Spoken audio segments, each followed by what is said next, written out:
پڑھا رہے ہیں، آپ اگر کسی مسجد کے مکتب میں پڑھا رہے ہیں، آپ اگر کسی گاؤں کے دیہات کے چھپر میں چلنے والے مکتب کو سمجھ رہے ہیں، پڑھا رہے ہیں، تو میرے محترم علماء آپ یہ مت سمجھیے گا کہ آپ معمولی کام کر رہے ہیں، آپ محاذ جنگ پر ہیں اور آپ انشاءاللہ چند بچوں کو مرتد ہونے سے اور ان کی نسلوں کو ارتداد سے بچا رہے ہیں۔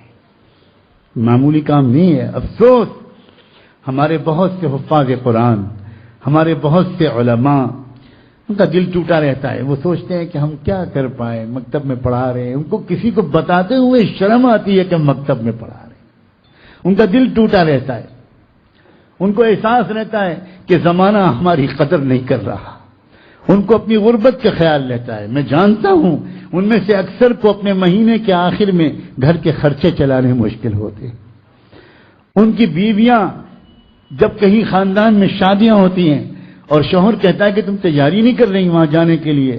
بیوی کہتی ہے نہیں میں تو کوئی بہانہ کر دوں گی، میں تو نہیں جاؤں گی۔ تو کیوں نہیں جاؤ گی؟ اتنا قریبی رشتہ ہے۔ تو وہ کہتی ہے نہیں چھوڑیے ہٹائیے، نہیں کیا بات ہے، اب میں آپ کو کیا بتاؤں، وہ تو ذرا مالدار لوگ ہیں، ان کے ہاں تو بڑے اچھے اچھے تحفے لے کے لوگ آئیں گے، اب میں کہاں سے اچھی ساڑی اور چوڑیاں اور بنتے لے کر جا سکوں گی، میں کوئی بہانہ بنا دوں گی۔ آپ فکر نہ کیجیے۔ شوہر کی آنکھ میں آنسو آتے ہیں اور وہ چپ چاپ کہیں سے قرض لے کر آتا ہے اور بیوی سے کہتا ہے کہ نہیں تم جاؤ، میں انشاءاللہ قرض ادا کر دوں گا۔ کسی کو کیا معلوم کہ ہمارے لاکھوں اساتذہ اس غربت کی زندگی گزار رہے ہیں، لوگوں کو نہیں خبر۔ اے لوگوں، ان علماء کو حقیر مت سمجھو، اے لوگوں ان مکاتب المدارس کے اساتذہ کو حقیر مت سمجھو، یہ نہ ہوتے تو اس ملک میں کلمہ پڑھنے والے نہ ملتے۔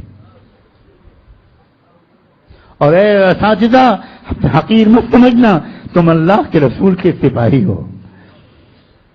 تم اللہ سے کہو کہ اللہ زمانہ ہماری عزت نہیں کرتا، نہ کرے، آپ تو کم سے کم اپنی نظروں سے مت گرائیے۔